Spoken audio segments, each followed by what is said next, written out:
Gue udah 2 kali nonton film The Odyssey.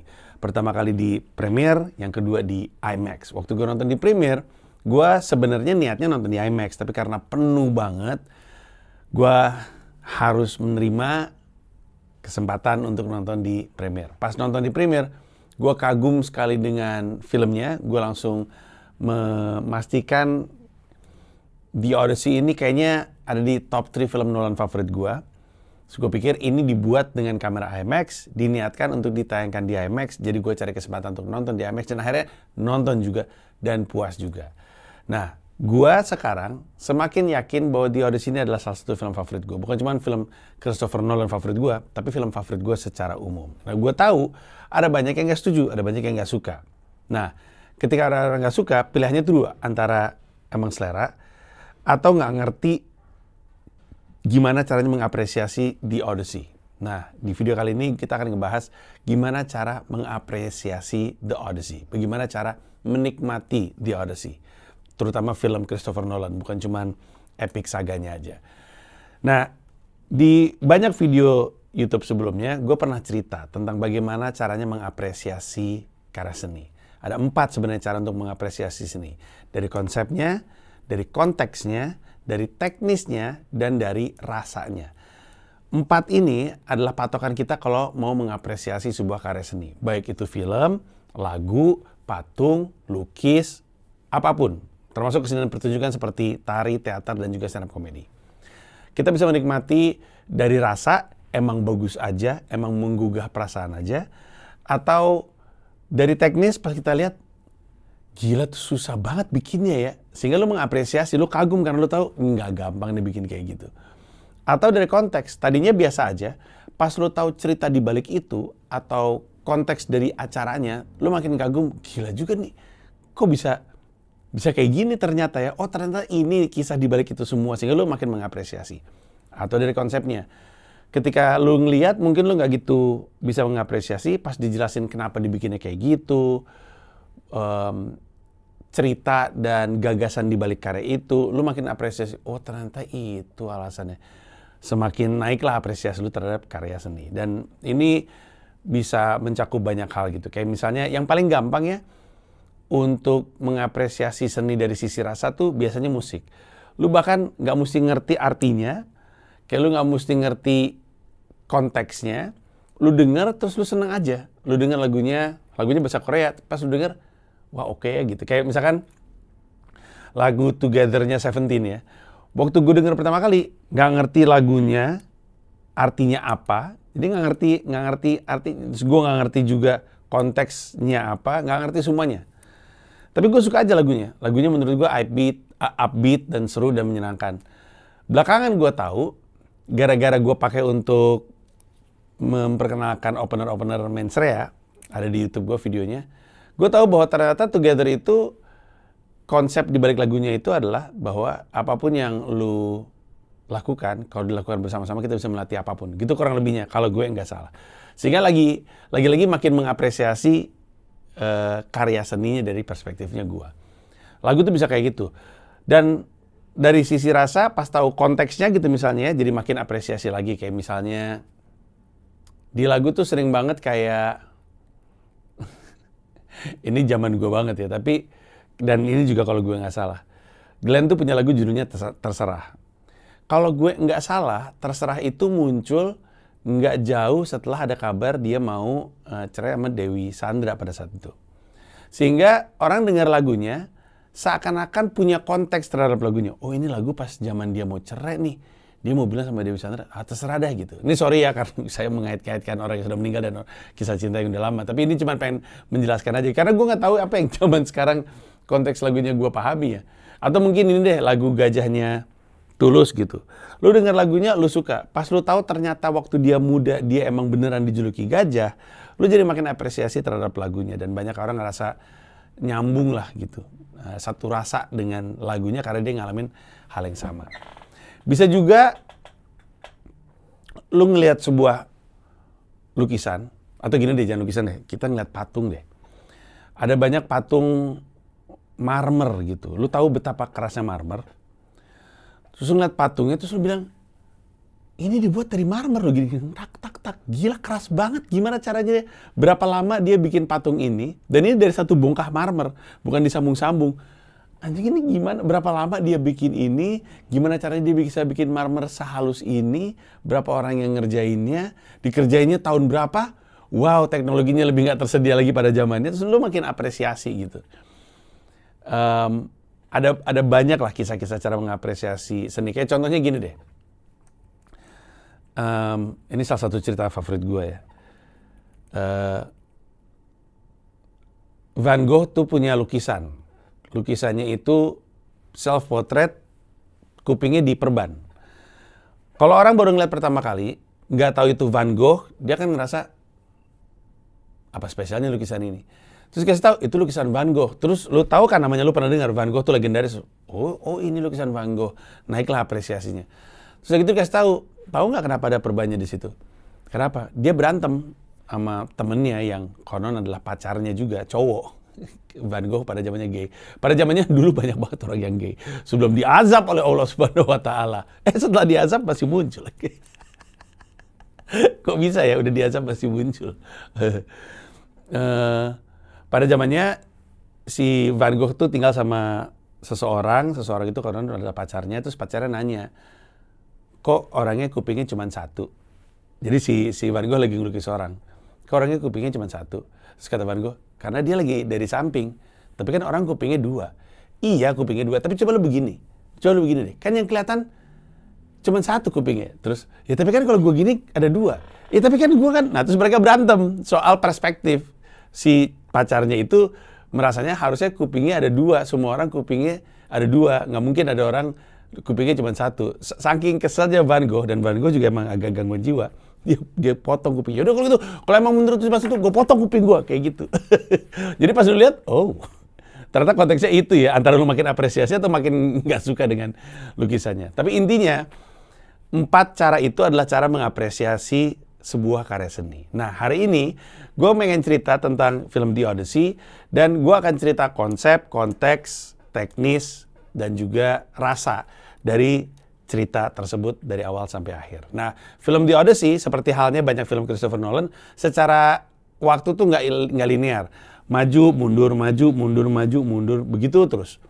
Tapi gue akan cerita dengan linear, karena gue rasa akan lebih mudah untuk orang mengapresiasi film The Odyssey kalau mereka tahu konteks utuhnya dan urutan ceritanya sebenarnya seperti apa. Gue udah kasih tahu di judul, ini akan full spoiler. Jadi mungkin ini untuk orang yang pengen nonton lagi, karena filmnya Nolan biasanya ditonton beberapa kali untuk bisa ngerti. Pun ada yang udah ditonton beberapa kali masih nggak ngerti. Tenet salah satunya. Nah jadi mungkin ditujukan untuk orang yang pengen nonton ulang, atau orang yang pengen nonton dan nggak mau mikir. Jadi udah tahu konteks filmnya, ketika kesempatannya tiba, oke, gue ngerti dan gue bisa menikmati filmnya secara utuh seperti apa, walaupun diceritain sama Panji. Sebenarnya kalau dibilang spoiler, enggak juga ya. Ini kan udah dari ribuan tahun, ceritanya dari ribuan tahun, orang udah tahu kisah The Odyssey itu seperti apa. Dan kita akan ngebahas sebenarnya bukan cuma dari The Odyssey, tapi dari side A dari kisah tersebut. Sebenarnya ada The Iliad, yang merupakan bagian pertama dari cerita tersebut. Oke. Seperti yang tadi barusan gue ungkit. Sebenarnya, The Iliad sama The Odyssey itu side A dan side B dari sebuah kejadian besar. Kejadiannya itu bertumpu pada perang Troya. Di mana seperti yang lo tahu, kerajaan Yunani menyerang kerajaan Troya, dan akhirnya untuk bisa menang, dibuatlah tipu daya berupa patung kuda raksasa, di mana di dalamnya ada prajurit-prajuritnya Yunani. Patung Troyanya itu dibawa masuk ke dalam kerajaan Troya yang tak teruntuhkan tersebut. Kemudian tentara-tentaranya keluar, ngebukain gerbangnya, tentara Yunani masuk, dan akhirnya kalahlah itu semua. Itu intinya. Nah, The Iliad itu menggambarkan perang Troyanya. The Odyssey itu menggambarkan pasca perang Troyanya. Jadi kalau yang satu itu film action, yang kedua itu emang film drama. Dan ini adalah satu kisah yang masing-masing diwakili oleh 2 film yang berbeda. Yang pertama adalah, yang pertama ini adalah film Troy yang ada Brad Pitt-nya. dan Eric Bananya. Yang kedua ini adalah The Odyssey, yang ada Matt Damon-nya dan ada Anne Hathaway-nya, dan masih banyak lagi aktor-aktor handal yang ada di situ, termasuk Zendaya dan Tom Holland. Konteks dulu. Semua ini dimulai dari sebuah pesta pernikahan. Pernikahan ini antara dua pihak, yaitu Peleus dan juga Thetis. Peleus ini adalah prajurit yang sangat terkenal. Thetis ini adalah mainan. Itu Tetris. Thetis ini adalah dewi laut. Kelak dia akan dikenal sebagai ibunya Achilles. Achilles ini setengah manusia, setengah dewa. Bapaknya manusia, ibunya si Dewi Thetis ini. Nah, si Peleus dan Thetis ini kawin. Karena orang kawin sama dewi, semua dewi-dewi dan dewa-dewa diundang. Semuanya, semua dewa-dewa Yunani dan dewi-dewi Yunani diundang. Kecuali satu, namanya Dewi Eris. Dewi Eris ini dewi konflik. Setiap konflik yang ada di dunia itu semuanya gara-gara si Eris. Eris ini tipikal ada orang yang bilang, cerah ya harinya, terus dia bilang, ntar juga hujan gitu. Atau misalnya datang ke sebuah pesta, seru ya pestanya ya, kayaknya megah banget. Terus Dewi Eris bilang, padahal di luar sana ada banyak orang-orang miskin yang tidak mendapatkan makanan. Kita berasik-asik dengan makanan-makanan yang mewah ini. Kayak gitulah orangnya lah. Setiap kali kita ngomong apa, dia selalu ngebantah gitu. Setiap kali kita lagi happy, dia bikin down. Setiap kali kita lagi down, ntar dia bikin happy. Nah yang kayak gitu-gitu tuh. Orang males ngundang si Dewi Eris ini. Karena kan, ya Allah, namanya juga lagi pesta. Masa kita undang di pesta, terus gitu, hey, selamat ya, senang di atas pernikahannya. Ntar Dewi Eris, alah, ntar juga cerai gitu. Kan downer banget gitu. Kita lagi pengen nge-up, dia nge-down. Akhirnya nggak diundang nih orang. Mungkin alasannya adalah karena takut pestanya jadi berantakan. Si Dewi Eris kagak usah diajak ya. Masa di pesta kawinan ada konfliknya gara-gara dia. Ntar nge-down tamu-tamu kita pada bete kalau ada dia gitu. Akhirnya dia nggak diundang. Bete lah Dewi Eris ini. Karena nggak diundang ke pernikahannya Peleus sama Thetis. Karena dia bete, Eris ini ngelempar atau lebih tepatnya menyusupkan sebuah apel emas di meja makan. Ada tulisannya, apel emas ini untuk yang paling cantik. Kaget dong semua orang. Semua orang pengen ngambil ini apel, tapi apelnya tulisannya untuk yang paling cantik. 3 perempuan maju, aku yang paling cantik. Oh bukan, aku yang paling cantik. Mohon maaf, aku yang paling cantik. 3 dewi itu adalah Hera, Athena, sama Aphrodite. Hera ini dewinya para dewi, istrinya Zeus. Istri presiden lah gitu ya. Dia mengaku dia paling cantik. Athena ini adalah dewi perang dan dewi strategi. Dia ngerasa dia paling cantik. Terakhir Aphrodite. Aphrodite ini adalah dewi cinta dan kecantikan. 3-tiganya mengaku paling cantik. Apalagi cuma 1. Bingung dong, siapa nih yang nentuin kita, siapa di antara kita yang paling cantik? Mereka bilang, Zeus aja deh yang nentuin, Zeus. Coba, ini ada 1 apel. Apelnya katanya untuk paling cantik. Ini kami bertiga ngaku yang paling cantik. Menurut lo yang paling cantik siapa? Zeus mikir, jebakan nih, kata dia gitu. kata si Zeus, wajarnya sih, gue milih bini gue sendiri ya. Tapi kalau misalnya gue milih bini gue sendiri, ntar gak ada yang gak objektif. Karena jujur, Athena sama apalagi Aphrodite cantik banget sih. Kalau gue milih bini gue dianggap gak objektif. Gue milih orang lain, nanti bini gue ngamuk. Yang mana ya? Bini gue sih udah kayak noni-noni Belanda nih. Aduh pusing, kata dia gitu. Akhirnya kata Zeus, sorry, ini bukan urusan gue. Orang lain akan gue tunjuk untuk menentukan siapa di antara yang paling cantik. Dia, Dewa Zeus, menunjuk seorang pangeran Troya, namanya Paris. Petinju. Bukan. Bukan Paris petinju. Paris ini adalah pangeran. Dikenal ganteng juga. Paris datang nih. Ada apa nih? Dewa Zeus. Itu ada apel 1 biji. Apelnya itu, apel emas ini adalah untuk yang paling cantik. Ada 3 perempuan ngaku paling cantik. Ada Hera, Athena, sama Aphrodite. Coba menurut lu yang paling cantik siapa? Nah, 3 perempuan-perempuan ini mulai ngelobi Paris. Hera bilang, kalau lu pilih gue, lu akan menguasai seluruh dunia. Datanglah Athena. Kalau lu pilih gue, lu akan jadi orang paling pintar sedunia dan gak akan pernah kalah dalam perang apapun. Datang Aphrodite, kalau lu pilih gua, lu akan dapat perempuan paling cantik di dunia. Perlu diingat, Paris masih muda, dia kan pangeran. Kata dia, balls juga nih ewi-ewi persahabatan sama perempuan tercantik di dunia. Dia pilihlah Aphrodite. Perempuan tercantik di dunia yang dikatakan adalah Helen of Sparta. Nanti jadi Helen of Troy. Helen of Sparta. Helen of Sparta ini digambarkan perempuan tercantik di dunia. Pada masanya ya, definisi cantik. Kalau di puisinya dikatakan nggak ada gambaran deskriptif bentuknya kayak apa, rasnya apa. Tulisannya itu cuman warna tangannya lebih terang. Tapi itu bukan menggambarkan dia kulit putih. Warna tangannya lebih terang itu oleh banyak ahli diartikan dia nggak pernah kerja di luar. Karena ada dua strata manusia kan. Ada para tukang yang kerja di luar sana, yang kerja betani, nukang, dan segala macam. Dan orang-orang yang kerja di dalam ruangan ber-AC, nyantai-nyantai aja. Nah, orang yang di luar kulitnya lebih gelap daripada orang yang di dalam. Ketika dikatakan warna kulitnya lebih terang daripada semua orang, itu berarti dia tuh emang nggak pernah kerja susah. Karena dia perempuan cantik aja gitu. Namanya perempuan cantik mah dia nyuruh-nyuruh aja. Aku lapar, masakin aku masakan yang enak. Oh, masakin masakan yang enak. Tentu aku bisa. Aku akan bisa masakin sesuatu yang paling enak buat kamu. Aduh, aku keringnya tenggorokan. Oh, sudah tenang. Aku akan siapkan gitu. Jadi dia nggak pernah kerja gitu intinya. Jadi dia nggak pernah merasa capek, nggak pernah merasa lelah. Nah, pada akhirnya Paris ketemu dengan Helen di Sparta. Sementara Helen ini udah nikah. Dia udah punya suami namanya Menelaus.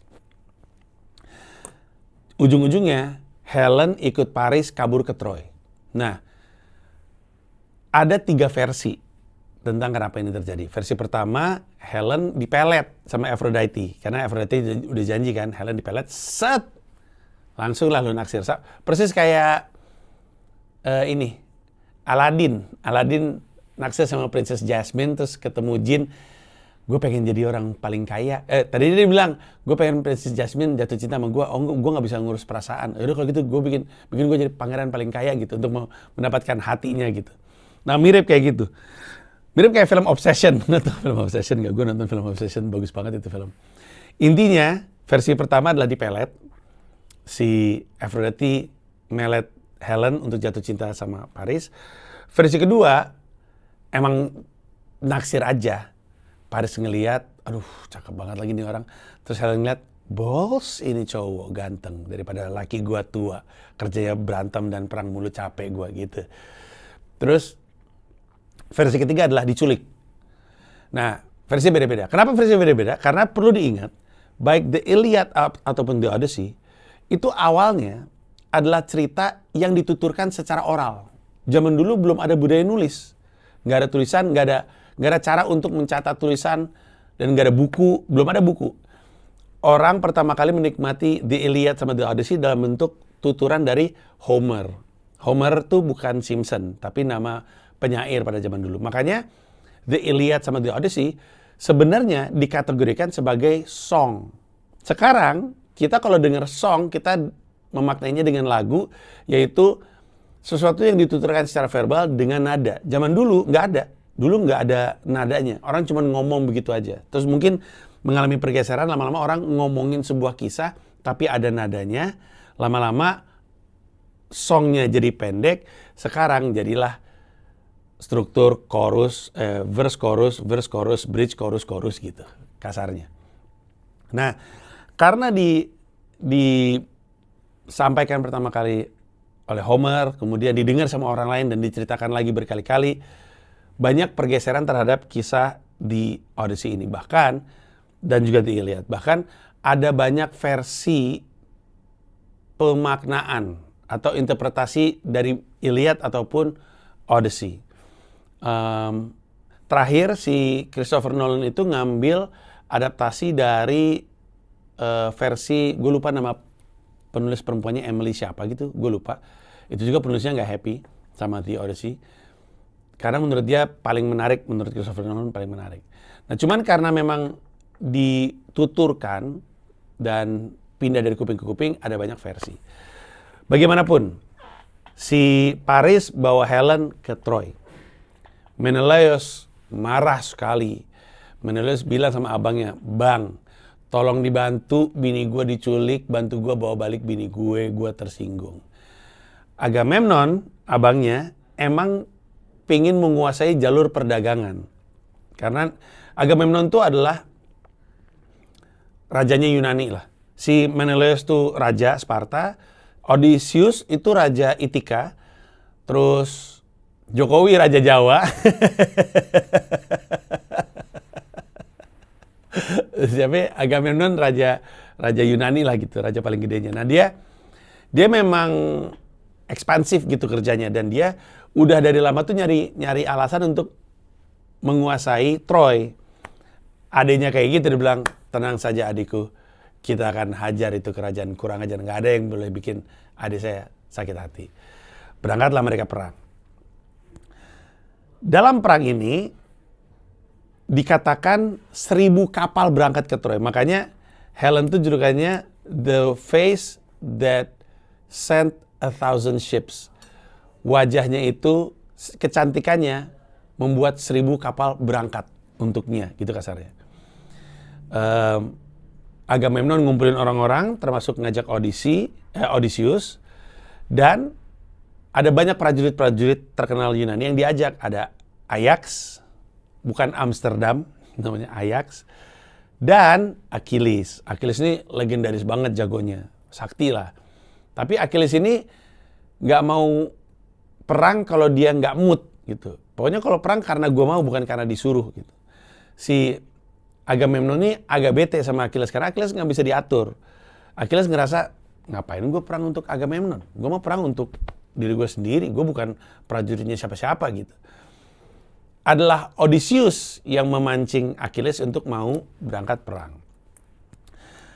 Ketika perang, Achilles, ada satu titik Achilles nggak mau untuk berangkat perang kan, karena dia nggak ngerasa mood gitu.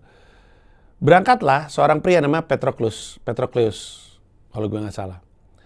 Dia ini, kalau di film Troy, disebut sebagai anak didiknya Achilles.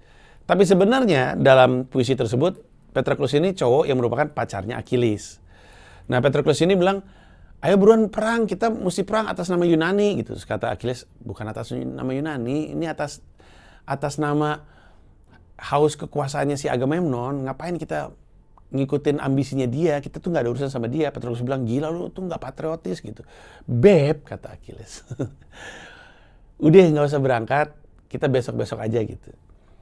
Udah nih, si Achilles nggak mau berangkat, Patroclus akhirnya berangkat perang, tapi dia pakai jubah, topeng, dan senjatanya Achilles. Di seberang sana ada Hector, abangnya si Paris. Hector ini diperankan sama Eric Bana di film Troy. Hector ini jago banget. Dan Hector ngeliat, anjay, Achilles tuh, kata dia, "Ini dia nih lawan tangguh yang ku nanti-nanti." Berantem, tas mati. Pas dilihat, anjir, pas dibuka topengnya, fuck, bukan Achilles lagi, siapa nih orang gitu. Balik ke markas, Tentara Yunani balik ke markas, Achilles keluar dari tenda. "Lah, kan gue bilang lu jangan berangkat perang, kenapa lu kayak baru pulang gini?" "Sorry, Achilles, kami berangkat perang." "Kan gue bilang kagak. Gue pikir tadi lu ngajak kita berangkat." Lah, orang gue di sini ngewe sama cewek di film gitu. Tapi gue ngewe sama cewek. Iya, ternyata Patroclus yang berangkat pura-pura jadi lu. Terus dia langsung, "Dianya mana sekarang?" "Mati Baginda." Ngamuk dia. Tambatan jiwanya kan, meninggal, ngamuk. Dia langsung nyamperin, nyari Hector, berantem sama Hector. Di film Troy digambarkan, berantem sama Hector, berantemnya luar biasa. Matilah Hector ini, dikalahkan sama Achilles. Tidak cukup dibunuh, dikisahkan di puisi tersebut. Mayatnya Hector diikat ke belakang kereta kudanya, terus diseret. Jadi si Achilles keliling-keliling kota, bawa mayatnya Hector. Nih lihat nih, jagoan lo udah meninggal, udah gue bunuh, dikeliling-keliling, sampai hancur mukanya. Terus dibawa pulang ke base campnya si Yunani di luar jadi mereka nyampe ke pantai, terus perang di area situ, mencoba untuk nembus si istana Troy-nya kan, tapi kan nggak bisa. Berantemnya di depan istana Troy-nya gitu. Terus dibawa balik ke campnya si Yunani di pinggir pantai. Bapaknya Paris dan bapaknya Hector menyamar jadi warga biasa, jadi kayak orang tua gitu, dan nyamperin tendanya Achilles, minta tolong supaya anaknya dibalikin. Ini anak gue, tolong dong, gue mau bawa balik. Karena Achilles basically orang baik dia itu, akhirnya diizinin, dibawa pulang lah. Perang berlanjut sampai dengan 10 tahun. 10 tahun waktu yang berlalu. Nggak kalah-kalah juga nih Troy. Karena kastilnya, fort itu apa ya? Bentengnya tuh susah banget untuk dijebol. Odysseus bete, capek banget anjing, gue pengen balik, bini gue di rumah anjing. Gue bilang pergi 3 tahun, 4 tahun, sekarang 10 tahun belum balik-balik gitu. Dia bingung. Lalu, nah ini ada banyak versi nih. Kalau di film Troy, dia ngelihat salah satu prajurit lagi bikin ukiran-ukiran kuda-kudaan. Bagus tuh katanya si Odysseus. Iya nih, mainan untuk anak gue. Pas gue balik mau gue kasih. Terus Odysseus ngeliat itu. Aha, kata dia gitu. Kalau di versi film The Odyssey, Odysseus lagi jalan di pinggir laut, bengong, diliatin sama semua orang. Kasihan tuh, bos kita bengong gitu. Tapi dia lagi mikir. Akhirnya kepikiranlah dia untuk bikin patung kuda gede banget, pakai rongsokan kapal yang membawa mereka ke Troy. Dibangunlah kuda, masuk ke dalam, lalu semua kapal disuruh pergi, disisain satu orang. Satu orang ini namanya Sinon. Sinon ini bukan noni Belanda, emang namanya Sinon. Sinon ini nggak tahu, gue nggak tahu gimana ceritanya, tapi pokoknya dia nggak tahu aja bahwa ada banyak tentara-tentara Yunani, termasuk si Odysseus dan Menelaus di dalam patung kuda tersebut. Dia emang sengaja dibohongin sama semuanya dengan mengatakan ini emang patung beneran. Pokoknya lu tunggu di sini. Nanti kalau misalnya orang Troy datang bilang ini persembahan untuk Dewi Athena, common gods. Jadi kan tiap budaya kan punya dewanya masing-masing ya. Tapi Athena tuh sama-sama dewanya dia dan dewanya ini juga gitu. Akhirnya intinya walaupun debat ini jebakan kayaknya. Kagak, ini mana mungkin jebakan orang ini agama bro. Orang nggak main-main sama agama, ini persembahan untuk dewa gitu. Ayo, dan dewa kita sama, udah anggap aja ini hadiah perdamaian gitu. Dibawa ke dalam, pas di dalam keluar semua tentara-tentara Yunani, dibunuh-bunuhin penjaga-penjaganya karena ditaruhnya di kuil Athena. Namanya juga rumah ibadah, ngapain rumah ibadah dijaga tentara kan? Kecuali kalau misalnya itu agama minoritas dan lagi mau perayaan hari raya. Baru banyak tentara tuh, ada banser jagain. Tapi karena ditaruh di kuil Athena, nggak ada yang jaga atau tentaranya dikit, loloslah mereka, menyusup, bukain gerbang, masuklah itu semua tentara Yunani, peranglah, robohlah Troya, selesai. Itulah film Troy. Itulah film Troy. Gila, setengah jam cuma ngomongin Troy doang, Iliad. Itulah kisah Iliad, itulah kisah yang tergambarkan di film Troy. The Odyssey adalah kisah perjalanan pulangnya Odysseus selama 10 tahun. Dari perang itu selesai sampai dia nyampe ke rumah. Itu The Odyssey. Jadi seperti yang bisa digambarkan, atau bisa dibayangkan, perangnya udah kelar. Ini tuh konsekuensi dari perang. The Odyssey itu adalah perjalanan seseorang dengan semua konsekuensi fisik serta mental dan spiritualnya. Semua dilemanya, semua perasaan bersalahnya, semua rasa berdosanya, semua rasa rindunya, semua ambisinya, semua kedengkiannya, semua kecurangannya. Seseorang yang udah perang 10 tahun dan gak pulang-pulang digambarkan di film The Odyssey. Nah, Sampai titik ini, perlu gue jelaskan bahwa banyak orang ngebandingin audisinya Nolan dengan film Troy.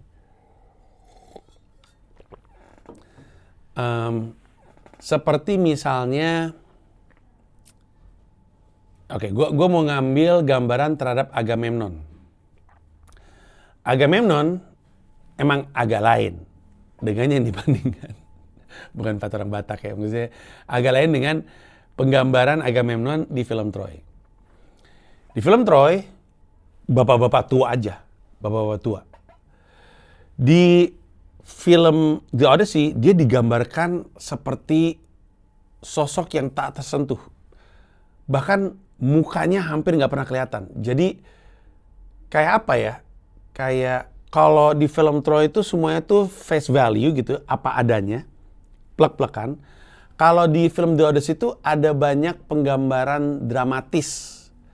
Ada sedikit hiperbola terhadap kejadian dan sosok gitu. Digambarkannya beda gitu. Kayak di film The Odyssey, Agamemnon tuh paling beda sendiri. Di saat yang lain kelihatan kayak baju tradisional, Agamemnon tuh kayak futuristik bajunya. Hitam sendiri, di saat yang lain warnanya coklat dan abu-abu dan ada merahnya di sininya. Dia benar-benar hitam sendiri. Bahkan di belakang itu ada kayak tulang punggung, vertebrae gitu, warnanya emas gitu. Selalu digambarkan dengan kamera shot angle dari bawah. Dan kalau jalan selalu pelan. Jalan selalu pelan. Pokoknya kayak bos terakhir lah gitu. Dia nggak pernah gitu. Nggak pernah kedengeran teriak-teriak, nggak pernah gimana-gimana gitu. Beda banget sama yang digambarkan di film Troy. Salah satu contohnya lagi patung kudanya lah. Di film Troy, patung kudanya tuh cenderung lebih realistis. Gue kalau dalam konteks patung kudanya lebih setuju dengan yang film Troy. Karena kalau lo ngelihat patung kuda di film Troy, itu kayak beneran bilah kayu yang digabungin, dibikin jadi patung kuda. Sementara kalau di film The Odyssey, bagus banget patung kudanya. Kayak emang diniatin mau bikin patung kuda gitu. Digambarkan sih itu tetap ngambil dari belah-belah. So ada kayak pala kuda gede banget di pinggir pantai. Tapi itu pala gede banget dari pinggir pantai itu dari mana tuh nggak jelas gitu. Tapi memang karena kenapa banyak banget di film Odyssey sifatnya itu simbolisasi ketimbang face value adalah karena dua film ini datang di era yang berbeda gitu. Kayak contohnya, apalagi ya, banyak sekali penggambaran-penggambaran di film The Odyssey itu yang unsur artistiknya tinggi ketimbang unsur akurasi. Gitu. Jadi kayak, masa sih zaman dulu kayak begitu bentuknya? Tapi emang sengaja dibikin kayak gitu untuk efek dramatis gitu. Jadi lebih kepada aspek keseniannya. Kenapa? Karena dua film ini datang dari dua era yang berbeda. Perlu diingat, Troy itu datang di era film epic itu semuanya face value.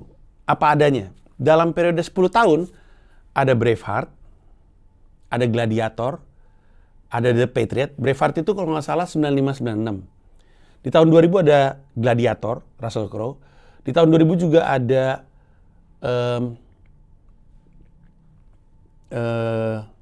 The Patriot, Mel Gibson. Di tahun 2004-2025 itu Troy. Jadi lu mesti sadar bahwa semua film-film epic di era tersebut dari 95 sampai 2005, termasuk 300 2006. 300 mungkin agak artistik ya. Tapi semuanya tuh plek-plekan apa adanya gitu. Kenapa? Karena pada zaman tersebut dugaan gue, penonton film di seluruh dunia itu nggak siap dengan penambahan untuk unsur artistik yang simbolik ketimbang penonton zaman sekarang. Penonton zaman sekarang tuh apresiasi terhadap seni dan konsep dan simbolisasi dan artistry itu lebih gede daripada zaman dulu. Yang mana kalau misalkan film zaman sekarang kita bikin tetap film kayak Troy, orang akan bosan dan ngerasanya kayak film zaman dulu gitu, kayak nggak ada yang baru gitu. Itulah kenapa dua film ini beda zaman dan sebenarnya nggak bisa dibandingkan. Menariknya adalah Christopher Nolan tuh tadinya disuruh nyutradarain Troy. Tadinya. Jadi Christopher Nolan udah punya gambaran soal The Iliad sama The Odyssey. Dia cerita, dari dulu gue udah ada gambaran patung kuda setengah terkubur pasir, setengahnya keluar dari pasir dan kena hajar ombak. Dia udah punya bayangan itu. Cuman ketika dia kayaknya nge-pitch ke studionya ngerasa nggak cocok nih approach-nya si Christopher Nolan. Dikasihlah ke sutradara lain, gue lupa sutradaranya Troy, nanti lu Google sendiri aja. Mungkin alasannya adalah karena memang nggak cocok aja, mungkin nggak deal dari sisi angka, atau nggak sesuai dengan ekspektasi, atau juga mungkin karena Christopher Nolan nawarin sesuatu yang ahead of its time gitu. Belum waktunya untuk dikasih yang kayak gitu. Sekarang jadi pas. Setelah Christopher Nolan nggak dapet Troy, dikasihnya Batman Begins. Baru dan seterusnya nyampe ke titik sekarang. Nah, film The Odyssey itu menggambarkan ketika perang selesai dan pulang. Ada banyak flashback tentang kejadian-kejadian yang tadi gue sempat bahas. Kejadian soal Sinonnya berdiri di depan. Sinonnya diperankan sama Elliot Page. Yang waktu itu sempat digosipin dia Achilles gitu. Padahal Achilles nggak dikasih lihat. Kenapa nggak dikasih lihat? Dugaan gue karena takut. Karena Achilles itu sosok yang luar biasa, takut pembicaranya jadi geser. Ini si Christopher Nolan ini mau menggambarkan satu kisah spesifik dari The Odyssey. Kalau lu ngikutin kisah The Odyssey, di YouTube ada banyak penjelasannya tentang puisinya ya, dari basicnya. Lu akan ngerasa bahwa ini cerita yang sangat banyak. Jadi ada banyak cerita dalam satu cerita besar yang namanya The Odyssey ini. Bahkan ketika lu nonton film The Odyssey pun, lu bisa menyadari bahwa sekilas ini film tentang seorang prajurit yang pengen pulang ke istrinya.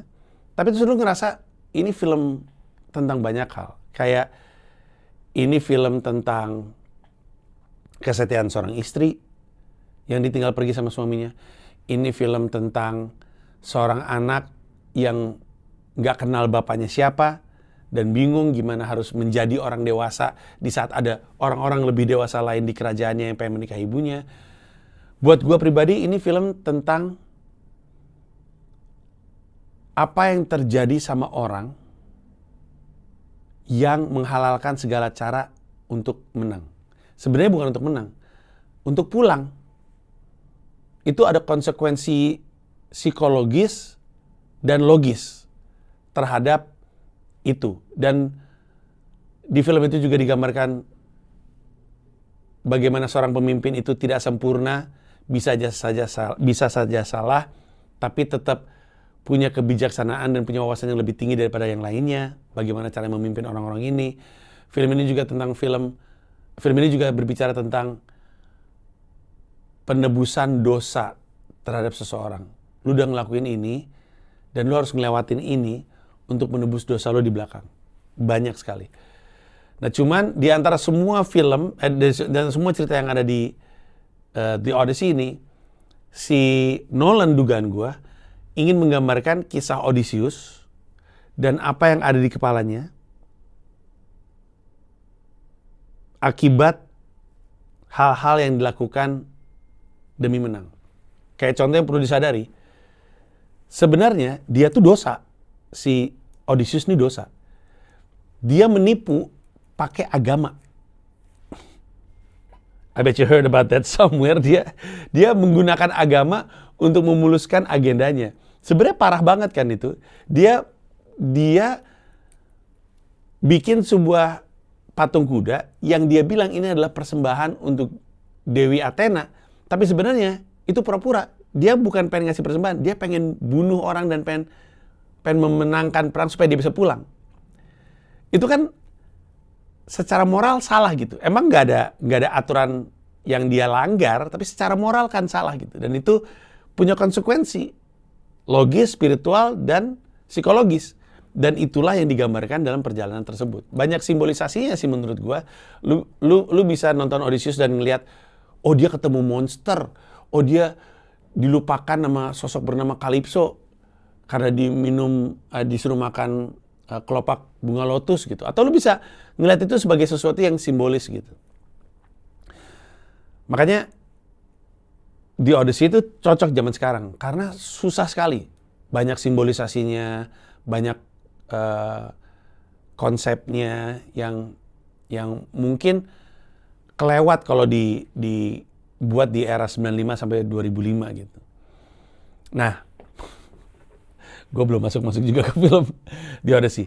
Film The Odyssey dimulai dari Telemachus. Si Telemachus ini diperankan sama Tom Holland.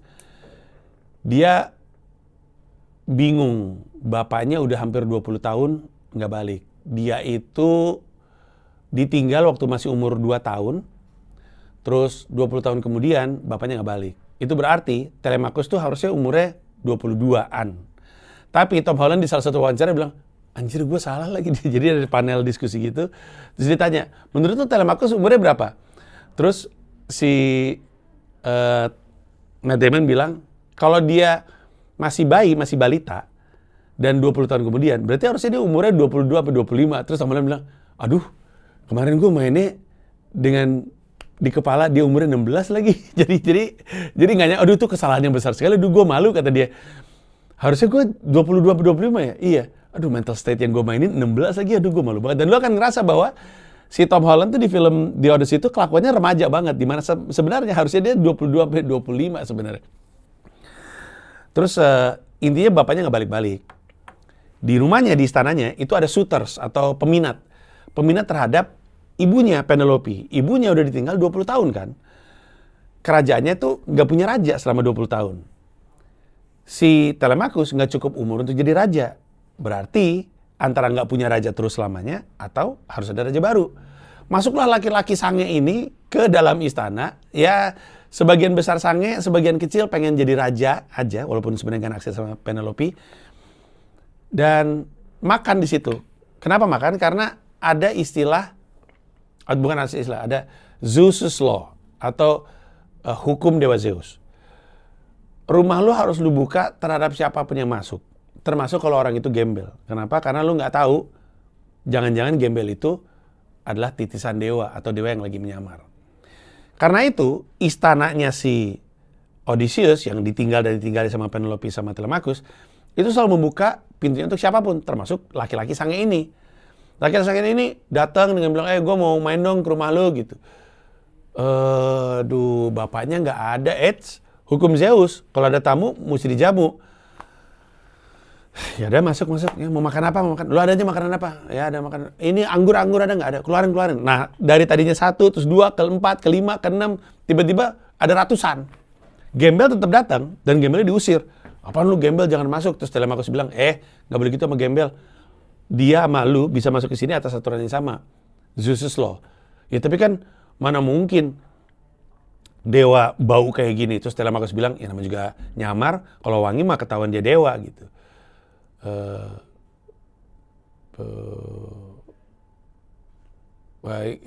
Ya gitulah pokoknya, intinya gue izinkan orang-orang termasuk lu kan udah jelas-jelas bukan dewa, tapi lu bisa menikmati makanan dan minuman di kerajaan ini karena Zeus' Law. Lu yang dimaksud itu adalah sosok bernama Antinous. Antinous ini diperhatikan sama ceng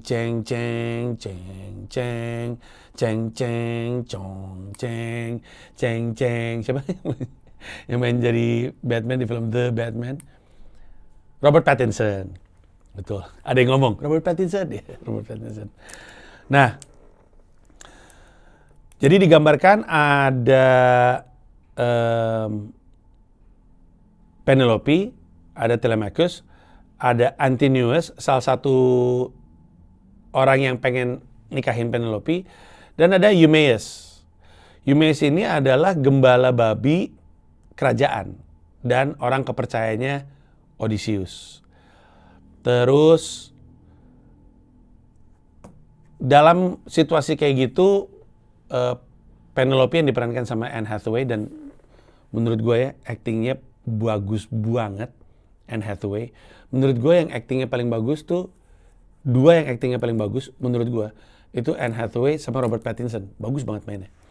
Anyway, si Telemachus itu maksa ibunya, gue deh jadi raja, belum waktunya tuh lu masih muda gitu. Tapi gue bisa, gue udah sanggup. Terus sama ibunya diambil si busur bapaknya. Nih, coba deh, bisa nggak lu taliin? Konon cuman Odysseus doang yang bisa. Terus coba untuk, jadi kan busur kayak gitu ya. Terus kan mesti lu tekan supaya talinya bisa nyampe gitu kan, untuk bisa lu gituin. Terus dia coba, terus nggak bisa. Terus digambarkan si Odysseus bisa. Orang lain zaman Odysseus belum berangkat perang, orang lain nyoba, cobain pada bisa nggak? Mereka pada nggak bisa. Terus Odysseus nyoba, terus dia tong gitu. Dia setiap kali habis masang tali di busurnya, selalu tali busurnya diginin, tong gitu. Termasuk ketika dia lagi berburu. Setiap kali dia berburu, misalkan berburu rusa nih, dia ngeliat ada rusa. Dia pengen panah, terus dia pikir, nggak fair. Dia bunyiin dulu busurnya, teng, untuk ngasih tahu buruannya bahwa gue mau ngebunuh lu. Ditanya sama si Eumaeus, kenapa sih tiap kali lu berburu harus lu giniin? Ya karena gue pengen adil. Ya, ini kan lagi berburu. Terus kata Eumaeus, katanya Odysseus, berburu itu kan bertarung tapi diam-diam dan sembunyi-sembunyi gitu. Akhirnya konsekuensinya suatu hari ketika si Odysseus pengen berburu babi rusa, babi hutannya udah kelihatan, terus dia nggak jadi, dia bunyiin dulu tong biar babi rusanya nyusruk ke dia.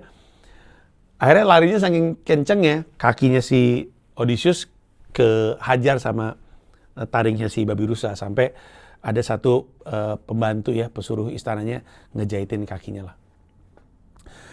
Intinya Telemachus sejak itu bete, Telemachus nyariin bapaknya.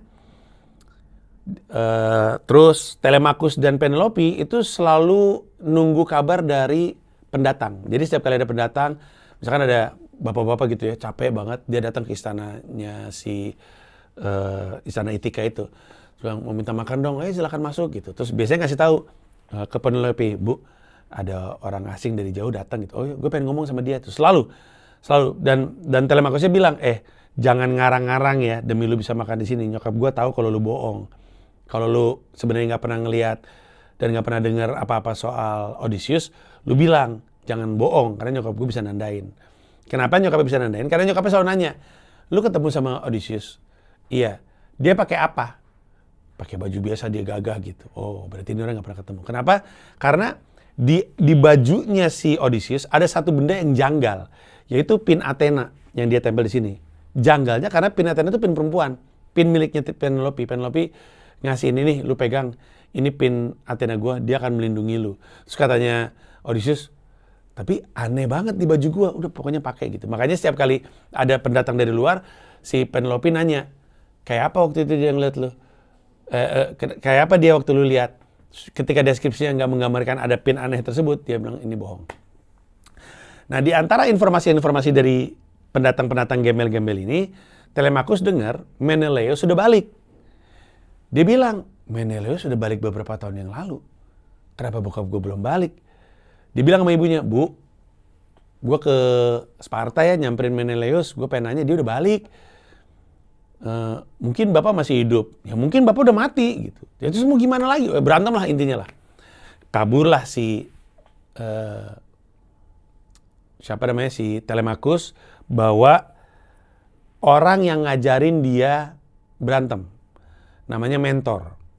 Kalau di puisi The Odyssey, mentor itu sebenarnya titisan Athena. Tapi lagi-lagi di film ini tidak dipakai bagian itu dari kisah Odysseus. Athena munculnya dalam bayangan dan benaknya si The Odyssey, Odysseus sebagai bentuk nurani. Jadi setiap kali dia mikir sesuatu tuh Athena muncul. Athena diperankan sama Zendaya. Dan banyak orang yang bertanya-tanya, kenapa Athena digambarinnya Zendaya kayaknya nggak cocok dah gitu. Tapi kalau menurut gua itu bukan beneran Athena, itu rasa bersalahnya Odysseus. Karena waktu Odysseus itu nerobos ke Troy, dia ngelihat ada perempuan remaja dipenggal palanya di depan patung Athena. Pada saat yang bersamaan palanya dipenggal, pada saat yang bersamaan patung Athenanya palanya kepenggal dan jatuh gitu. Dan perempuan warga Troy yang dipotong palanya itu Zendaya, mukanya kayak Zendaya.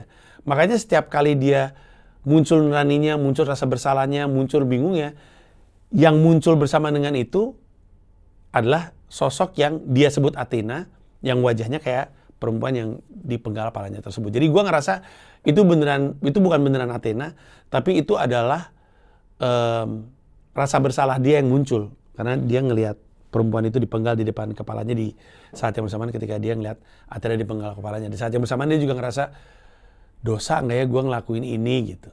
Karena kalau pikir-pikir sebenarnya dalam hitungan agama dia dosa. Dia melanggar aturan agama atau memanfaatkan kelengahan orang yang taat beragama. Nah itu lebih tepatnya. Ada orang taat beragama, lalu ketika dia lagi taat beragama, ketaatannya itu dianggap sebagai sebuah kelengahan. Itu kayak lu lagi perang sama orang Islam, pas lagi sholat subuh diserang gitu. Lu Islam, dia Islam, pas lagi sholat maghrib, ayo kita serang dia. Tapi kan lagi sholat maghrib, mau pulang gak lu? Ini udah 10 tahun nih. Yaudah kita berangkat. Rasa bersalah itu yang menghantui si Odysseus. Dari awal sampai akhir terbayang sekali rasa bersalah tersebut. Dan terbayang bahwa Odysseus itu setelah 10 tahun perang dan segala macam itu mempertanyakan keimanannya. Benar gak ya gue percaya? Di satu sisi dia melanggar mulu aturan agamanya dia. Di sisi lain nuraninya muncul. Kayak sebagaimanapun dia mau bilang gue ateis, tapi nuraninya muncul mulu gitu. Dia sepanjang film itu melanggar Zeus Law. Banyak orang yang nggak ngeh ini. Jadi dari awal, salah satu kalimat yang udah disebut dari awal itu adalah bahwa Zeus Law itu tamu tuh lu biarkan datang dan ngambil makanan. Nah, Odysseus ketika dalam perjalanan pulang yang harusnya cuma 2 minggu terus jadi 10 tahun itu memaksakan Zeus Law. Gue lagi di sini, gue lapar dan gue minta makan gitu. Mereka kan nggak ngerti Zeus Law kan mereka bukan orang Yunani. Tapi dipaksain, ayo buruan ambil. Saking seringnya dia ngelakuin itu, muncul gosip bahwa ada orang-orang dari laut, people of the sea. People of the sea tidak digambarkan dalam kisah The Odyssey-nya Homer. Nggak disebut sekalipun people of the sea. Di film The Odyssey, people of the sea disebut-sebut. Kenapa? Dugaan gua, Christopher Nolan tuh mau masukin sejarah dengan mitos. Karena kalau memang The Odyssey itu betul, dia tuh ada di era-era the end of Bronze Age. Karena setelah itu Bronze Age semua kerajaannya pada collapse. Dan salah satu penanda zamannya adalah di era tersebut ada bajak laut, people of the sea. Orang-orang yang datangnya dari laut, nggak tahu dari mana, pokoknya datang dari laut, datang terus ngerebut makanan. Nah, Christopher Nolan mau berargumen orang-orang tersebut adalah pasukannya Odysseus. Yang memaksakan Zeus Law ke daerah-daerah yang tidak percaya Zeus. Gitu kasarnya. Dan itu makin membuat dia ngerasa bersalah. Sebagaimanapun dia nggak kelihatan kayak orang yang nggak peduli sama ajaran agama, lama-lama dia kena konsekuensinya. Sial mulu, ketemu masalah mulu, ketemu badai dan segala macam. Memang prajurit-prajuritnya bilang, lu tuh lu ngelanggar agama, lu tuh ngelanggar aturan agama, lu sial. Terserah dah lu maunya kayak gimana gitu. Pada akhirnya si Telemachus nyampe juga ke Sparta, ketemu sama Menelaus, diceritain lah apa yang terjadi di perang tersebut. Terus si Telemachus nanya, jadi bokap gue masih hidup atau enggak? Nggak tahu, kami mencar. Dan memang mencar. Setelah 10 tahun selesai itu, Troy udah dikalahkan. Menelaus ke arah mana? Agamemnon ke arah mana? Odysseus ke arah mana? Pada nggak ngikutin jalur yang sama. Dan harusnya, jadi kan Troy itu kan sekarang Turki. Yunani, ya Yunani. Sebenarnya dari Turki ke Yunani lewat laut itu 2 minggu. Tapi perjalanan jadi 10 tahun. Nah, untuk Odysseus, untuk yang lain kalau nggak salah 5-7 tahun lah gitu. Karena dikatakan Menelaus pulang 2-3 tahun yang lalu. Kenapa? Apa yang terjadi dengan orang-orang ini kita nggak tahu. Tapi gue punya dugaan, nanti gue ceritain di akhir. Nah, apa yang terjadi sama si Odysseus? Odysseus mencoba untuk pulang. Tapi dia meleng sendiri. Dan dalam melengnya dia kena masalah mulu. Yang dipercaya sama teman-teman prajuritnya adalah karena dia ngelanggar aturan. Kayak contohnya pas pulang, Odysseus bilang bawa stok makanan dan air seadanya aja. Nanti kita ngambil di jalan. Terus katanya si Ada orang kepercayaannya dia, ditanya, kenapa kita nggak bawa banyak aja, kenapa kita harus stop di tengah jalan, ambil aja dari sini banyak. Maksudnya biar nggak usah mampir dan minta-minta sama orang gitu. Kan kita lagi di Troy nih, ambil aja yang ada di Troy untuk perjalanan 2 minggu. Terus katanya si Odysseus, nggak apa-apa lah, kita udah ngejarah banyak dari Troy, kita ngambil dari tempat lain lagi aja. Itu udah menandakan bahwa si Odysseus emang udah niat pengen mampir ke beberapa titik dan pengen, nggak tahu pengen ngapain, nggak pengen langsung pulang aja, nggak tahu tuh. Pokoknya dia udah pasti mau mampir-mampir, nyari oleh-oleh kek, apa gue juga nggak tahu lah. Tapi dia udah meniatkan diri untuk mampir-mampir. Dan dalam mampir-mampirnya itu, dia ada nyampe ke satu titik di mana pas dia nyampe, ini dia kan selalu mampir ke titik dan ngambil makanan. Ketika dia nyampe satu titik, ada orang-orang yang, ada desa yang udah kebakar, ditanya, kenapa lu ngebakar desa lu? Ya biar nggak diambil sama orang-orang dari laut. Terus katanya mereka, kita bukan orang-orang dari laut. Terus kita ini Odysseus nih, kita lagi pengen pulang gitu. Tapi dia nggak sadar. Jadi Odysseus dan teman-temannya itu nggak sadar bahwa dialah people of the sea yang ditakutin sama orang-orang ini karena kelakuannya selalu ngambilin makanan dan selalu minta-minta gitu. Nah, perjalanan ini membawa mereka ke sialan. Pertama, Odysseus nyampe ke sebuah pulau di mana dia ketemu dengan raksasa bermata satu, Cyclops gitu. Terus Cyclopsnya itu ini menarik sekali. Jadi yang perlu diketahui adalah si film Odysseus ini mayoritas dilakukan tanpa CGI. Sebisa mungkin, semaksimal mungkin semuanya practical shooting, alias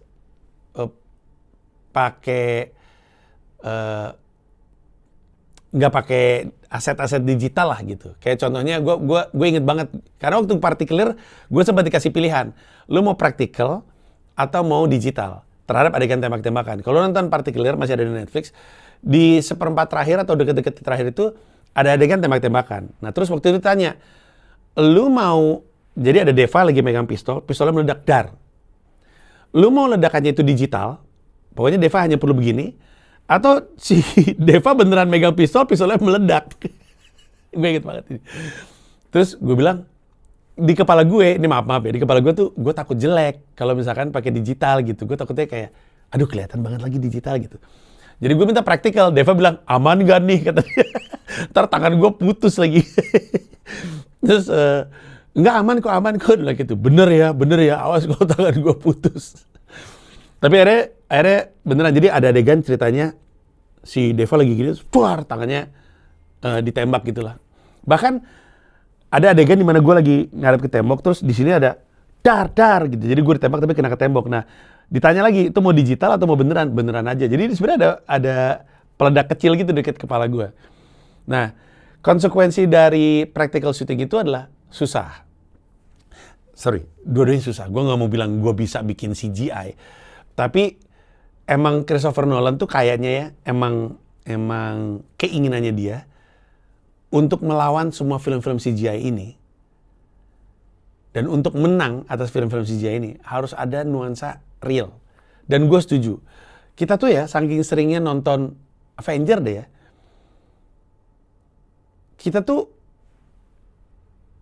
jadi kaget ketika ada, misalkan gini, di film Avenger pemandangan tuh hampir semua CGI, kayak film Thor gitu ya. Thor lagi berdiri, di belakangnya ada pemandangan laut, itu tuh CGI semuanya. Nggak ada depth-nya. Kita lama-lama terasah, mata kita terasa gitu. Nah ini CGI. Tapi kita permisif, ya udahlah nggak apa-apa lah gitu, nggak penting. Tapi ketika kita ngelihat film kayak The Odyssey, pas kita ngeliat laut gede banget itu kayak, anjir ini gede banget. Sehingga kemegahan film The Odyssey itu berasa banget. Bukan cuma dari layar IMAX yang gede yang di syuting pakai kamera IMAX, tapi juga semuanya itu serba praktikal, termasuk si raksasa Cyclops ini. Jadi orang kan nggak percaya kan, katanya pakai CGI, kok bisa ada raksasa? Ternyata mereka tuh bikin boneka raksasa kayak, lu ingat film Jurassic Park yang satu nggak? Kan ada kayak Triceratops gede, itu kan animatronic. Nah, ketika butuh long shot, wide shot gitu ya, yang ada kelihatan Matt Damon dan kawan-kawan dan Cyclopsnya, dia tuh pakai boneka. Lalu dengan lighting dan camera angle spesifik nggak kelihatan kalau itu boneka. Giliran mau ngambil close up si Cyclopsnya, yang nggak kelihatan Matt Damon-nya, benar-benar clear dari Matt Damon cuman itu orang pakai kostum. Jadi secara bergantian, intertwining.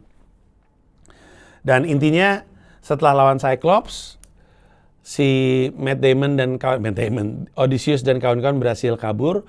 Terus detik-detik terakhir si Odysseus berhasil keluar dari, jadi guanya tuh dihalangin lah sama batu gede banget. Batunya cuma bisa ditutup buka sama si Cyclops karena dia raksasa kan. Jadi dia harus nunggu batunya dibuka untuk kabur. Nah, singkat cerita, setiap kali mau kabur dilihat kan sama si Cyclops dimakan-makanin. Dan lucu deh, pas giliran dimakan kan orang tuh sebenarnya lu bisa ngelihat itu adalah yang dipegang sama si manusia berkostum Cyclops tuh animatronik. Gue baru ngeh di kedua kalinya gue tonton. Intinya matanya kelihatan kan. Jadi supaya nggak kelihatan, si Cyclops dibikin buta. Ini beneran ada di kisah The Odyssey-nya. Cyclops-nya ditusuk mukanya pakai pedang karena dia raksasa kan, jadi nggak gitu keras. Tapi dia kaget, matanya kebuka, ditusuk sama api kayu yang ada apinya, jerot gitu, vut gitu ke mata, sampai akhirnya matanya buta.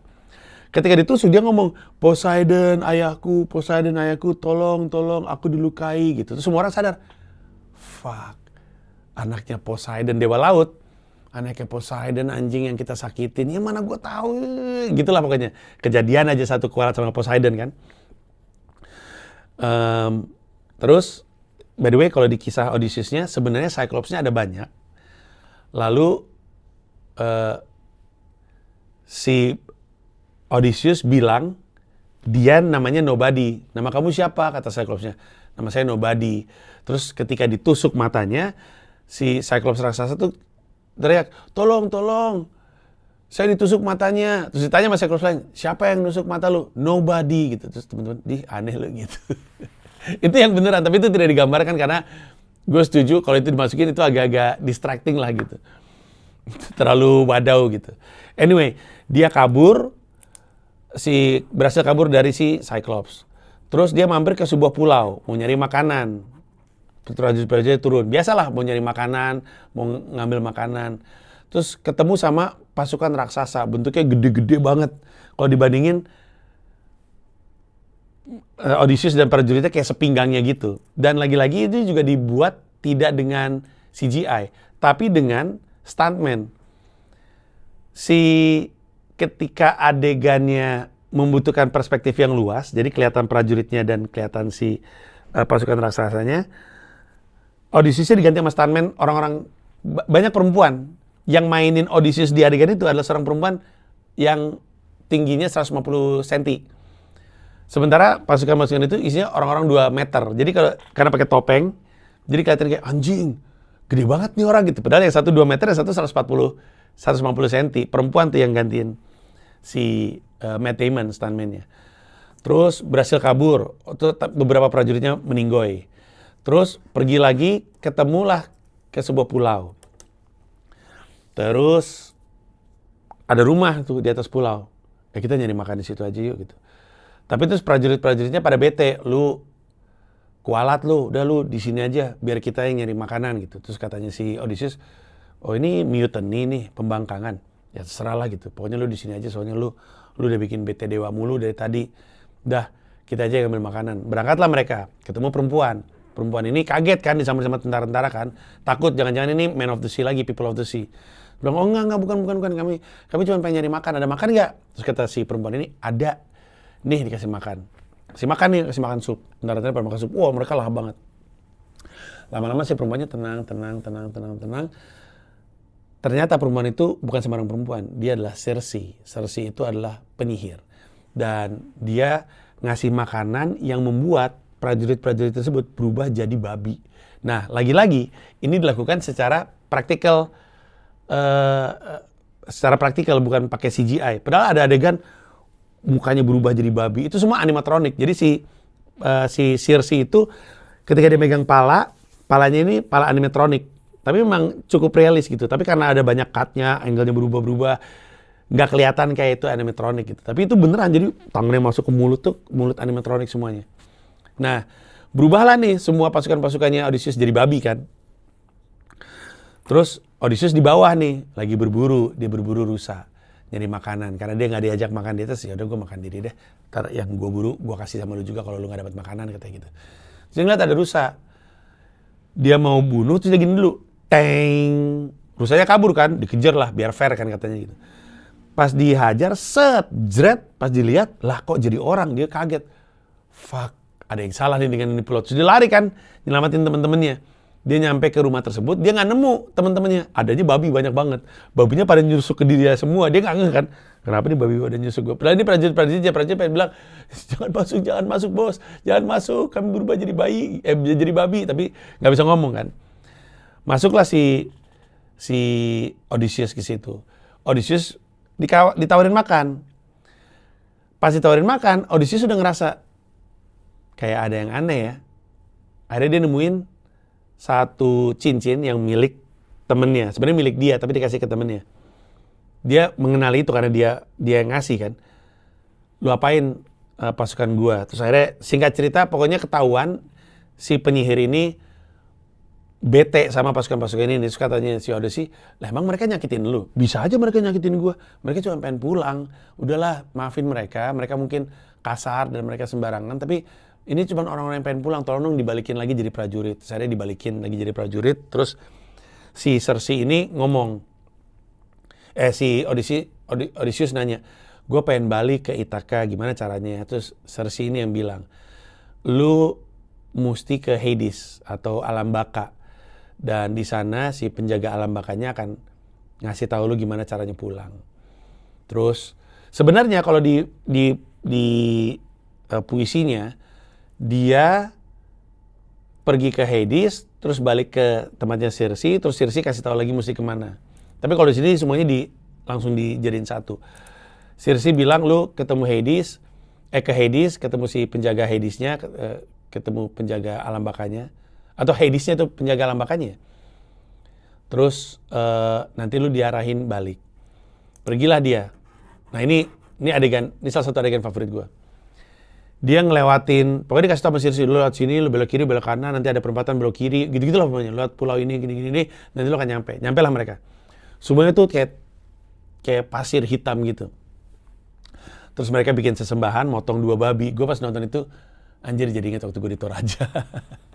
Di Toraja juga untuk memulihkan kembali keharmonisan antara alam, dewa, dan masyarakat Toraja, harus motong babi dan 5 ayam. Dan darahnya tuh dituangin gitu, ada di .id weekly vlog, episode keberapa gue lupa. Dan pas ngeliat itu gue yang gila ya. Pas nonton Odyssey, ingat apa yang di Toraja, terus gue merasa gila ya. Sebenarnya sangat-sangat sebuah keajaiban. Indonesia tuh masih menjaga nilai tradisi yang seperti itu. Banyak orang akan merasa itu keterbelakangan, tapi gue ngelihat itu sebagai sebuah kekayaan. Ada unsur budaya yang oleh film The Odyssey itu kayak udah punah gitu. Tapi sebenarnya di Indonesia kayak gitu-gitu masih ada. Anyway, akhirnya di situ semua prajurit-prajurit yang pernah mati di tangannya Odysseus tuh muncul dari tanah, gitu. Dan itu lagi-lagi bukan CGI. Syutingnya mereka beneran dikubur, tapi supaya bisa napas, sebelum syuting tuh mereka dikasih sedotan, jadi mereka nafasnya gitu. Oke, udah siap? Cabut semuanya. Dicabut. Siap semuanya, jangan lama-lama. 3, 2, 1, action. Terus baru mereka keluar. Wow, gitu. Dan keren banget. Di situ sebenarnya, kalau di kisah di Odyssey yang beneran, si Odysseus tuh ketemu sama Ajax, ketemu sama Achilles, ketemu sama Agamemnon, ketemu sama Sinon, ketemu sama banyak sekali. Tapi di situ diceritain cuma ketemu sama Sinon. Sinon nanya, kenapa lu bohong sama gue? Sorry, soalnya butuh meyakinkan banget ini.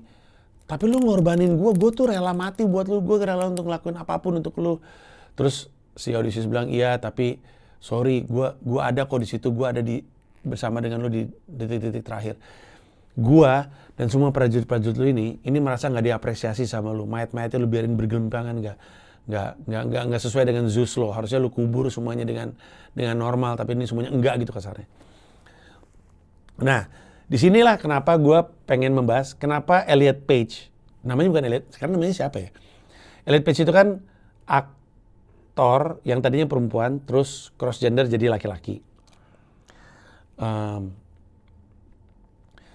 Orang bertanya-tanya, kenapa Elliot Page yang dipakai?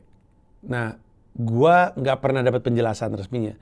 Tapi dugaan gua adalah karena Christopher Nolan tuh pengen menggambarin orang pada zaman itu tuh banyak banget yang gay memang. Jadi cukup akurat untuk menggambarkan eranya. Tapi di luar itu, Dia butuh orang yang berangkat perang, tapi build-nya nggak kayak tentara. Kebayang nggak? Jadi, dan di antara, lu bayangin jadi Odysseus ya. Gue mesti milih satu orang. Orang ini mesti kelihatan kayak tulus. Orang ini nggak kelihatan kayak mengancam, jadi build-nya nggak kayak tentara. Dia nggak mengancam, mukanya polos, dan bisa dipercaya sama orang Troy. Dia lihat, ketemulah si mukanya polos ini, yaitu si Sinon. Nah itulah kenapa Sinon dipilihnya yang kayak gitu, karena lu ngeliat ada orang gitu, lu ngeliat laki atau perempuan ya, tapi ada sebuah kepolosan dari situ. Ini dugaan gua doang aja ya. Pada akhirnya, kenapa Helena kulit hitam, kenapa prajuritnya Odysseus ada yang orang Asia, ada yang orang India, ada yang orang kulit hitam, ada yang orang kulit putih, ada yang orang Hispanic. Itu menurut gua lebih kepada alasan marketing. Ada yang bilang wokeism. Jadi, ini filmnya woke banget nih, terlalu woke agenda gitu. Ada yang bilang, enggak, itu lebih akurat pada zamannya, tahu. Emang orang-orang itu pada masa itu ada yang kayak gitu. Helena of Troy itu emang kulit hitam. Tapi kalau menurut gua marketing aja. Film ini hanya bisa laku kalau orang ngerasa terwakili. Kalau ngerasa teralienated gitu ya, kayak kok gue kayak nggak kena gitu sama film ini. Jadi nggak pengen nonton. Ini yang terjadi sama film Spider-Man. Lo kalau nonton film Spider-Man-nya Tobey Maguire, semua orang di situ tuh kulit putih.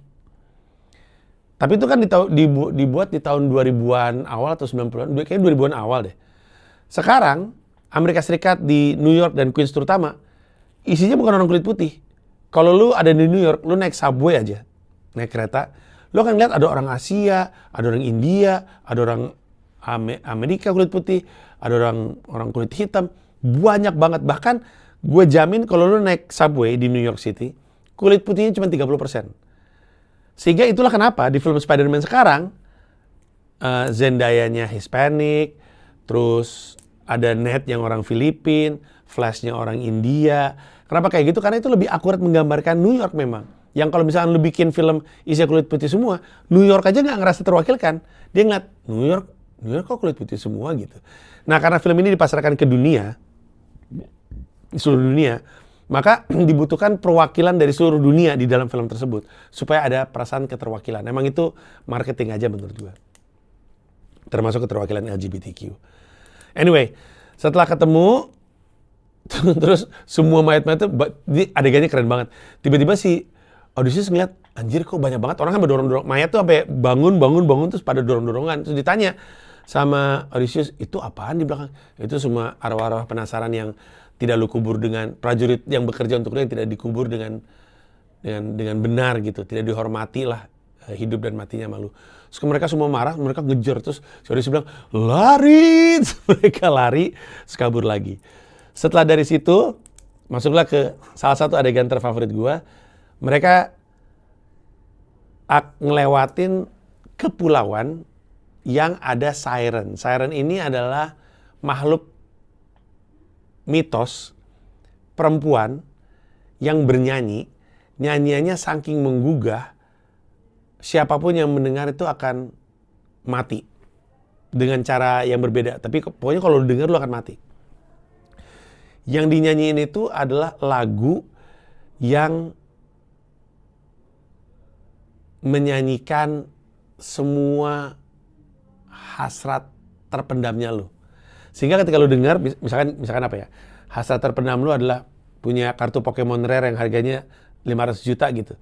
Terus lagi duduk di kapal, tiba-tiba si sirennya nyanyi, hey, ada Pokemon yang harganya, kartu Pokemon yang harganya 500 juta gratis. Terus yang bener. Terus teman-teman bilang, enggak, jangan bohong itu cuma macam-macam. Tapi itu kartu Pokemon 500 juta bro, gratis itu. Tuh, gue mesti ke sana. Jangan gitu. Enggak, pokoknya gue sana. Terus dia mati gitu. Kayak gitulah. Kayak laron sama lampu, laron sama api gitu.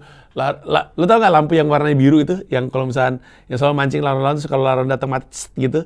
Nah itu kayak gitu tuh, kayak, indah sekali, jangan, terus dia mati gitu. Kayak gitulah. Nah, ketika ngelewatin itu, si nggak tahu Circe, nggak tahu Hades ya, yang bilang bahwa prajurit-prajurit itu akan mati di situ. Intinya gini, intinya semua orang, entah itu Circe, entah itu Hades, entah siapapun, semua orang bilang, lu bisa pulang, tapi sendirian prajurit itu akan mati. Terus si Odysseus bilang, nggak mau, prajurit gue nggak akan mati. Nggak bisa lu lawan. Nggak, gue pasti bisa lawan. Prajurit gue harus hidup. Kenapa sih lu harus peduli banget sama yang hidup ketimbang sama yang mati? Karena yang hidup masih bisa gue selamatin supaya nggak mati gitu. Ya tapi kan ujung-ujungnya sama aja. Mereka harus jadi korban atas dosa lu gitu kasarnya. Enggak, gue harus lindungi. Nah makanya waktu ngelewatin si Siren, Odysseus punya ide. Sumpal kuping lu pakai wax dari sarang lebah.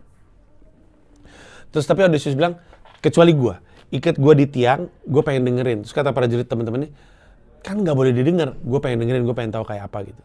Terus diikat, terus kapalnya lewat, terus sirennya muncul, sirennya menyanyi, terus si Odysseus teriak, tidak, apa ini lagu Rapunzel gitu. Apa ini kami tidak takut, apa ini angkat tanganmu gitu. Pokoknya teriak-teriak. Terus digambarkan ada salah satu prajuritnya yang diperankan sama orang Asia, penasaran, dia buka terus anjing apaan tuh, terus dia langsung terus dia mati lah. Terus akhirnya ditanya, ini bagus banget, itu tadi Siren nyanyi apa? Terus Odysseus bilang, Sirennya menyanyikan semua yang lu inginkan tapi lu gak akan pernah bisa punya, karena semua yang gak akan pernah bisa lu punya adalah sesuatu yang udah pernah lu punya tapi lu kehilangan itu. Wah, deep banget. Bayangin, hal yang paling lu inginkan adalah hal yang paling gak bisa lu inginkan, gak bisa lu dapatkan. Dan dia gak akan pernah bisa lu dapatkan karena lu sebenarnya udah pernah dapat sebelumnya, tapi lu kehilangan itu. Itulah sesuatu yang ingin lu dapatkan tapi lu gak bisa dapatkan.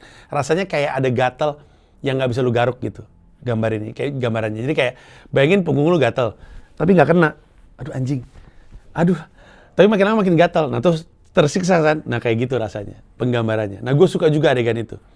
Si partner gue di Comika namanya Rama, dia cerita bahwa buat dia tuh keren banget adegannya karena itu simbolis bahwa manusia itu akan selalu lemah sama semua hasrat dan nafsu dan ego dan ambisinya.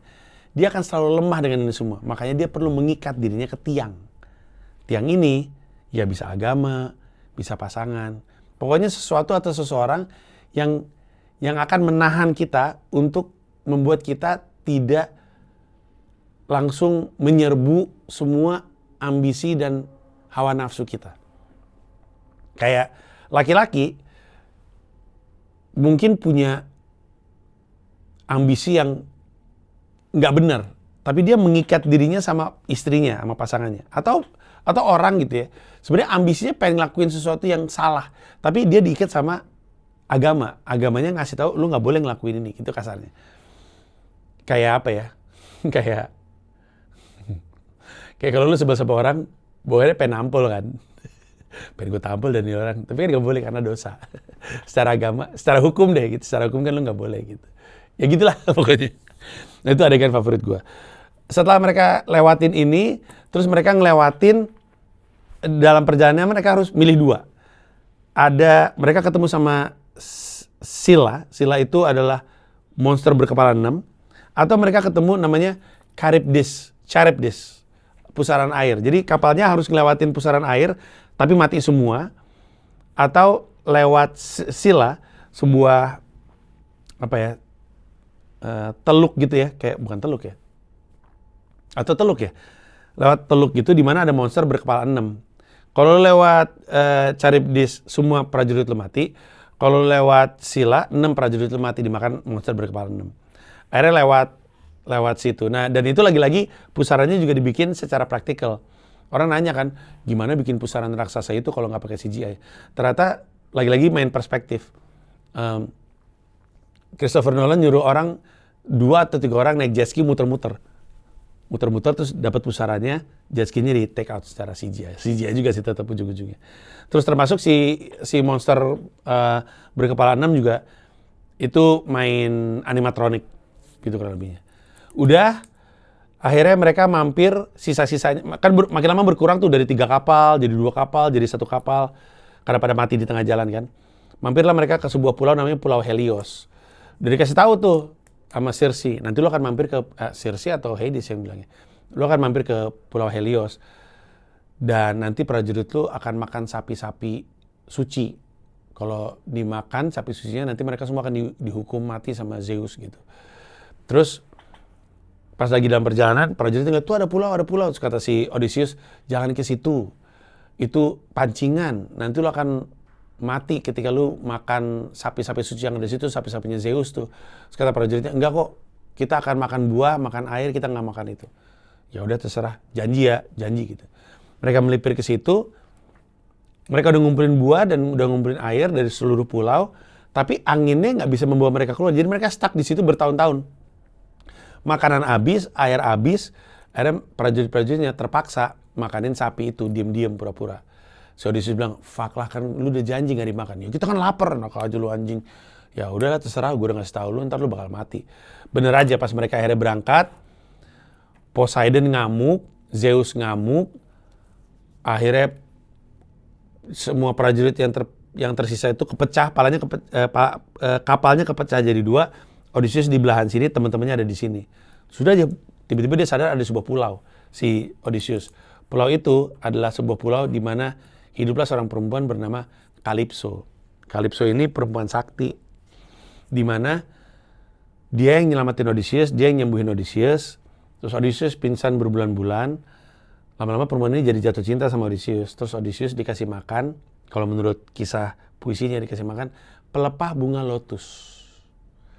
Dikasih makan nih, pelepah bunga lotus gitu. Nah karena makan pelepah bunga lotus, Odysseus jadi ngapain pulang. Odysseus jadi lupa keluarga, lupa punya istri, lupa punya anak. Yang Calypso kasih adalah kedamaian, ketentraman, cinta, dan segala macamnya.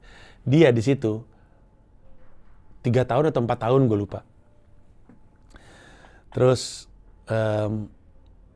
diperankan sama Charlize Theron. Nah, bukan banyak ya. Ada yang menilai emang si Odysseus itu emang dibius sama Calypso, sama kalau menurut gua ya, itu simbolik dari dia kawin lagi aja. Tiap hari sih, ini makan bunga lotusku. Kan bentuknya kayak pelepak juga. Dia makan bunga lotusku, dia makan bunga lotusnya terus jadi lupa istri nih gitu. Kalau menurut gue ya, karena sebenarnya di puisinya Homer itu di The Odyssey, si Odysseus itu sebenarnya ngewe dan punya anak sama Circe, juga ngewe dan punya anak sama Calypso. Cuman di film nggak digambarkan karena takutnya merusak dukungan penonton terhadap karakter Odysseus ini, jadi nggak mendukung Odysseus karena anjing ini mah bajingan gini. Aslinya dia punya anak sama Circe, dia bertahun-tahun tinggal sama Circe, punya anak, dan bertahun-tahun tinggal sama Calypso, punya anak.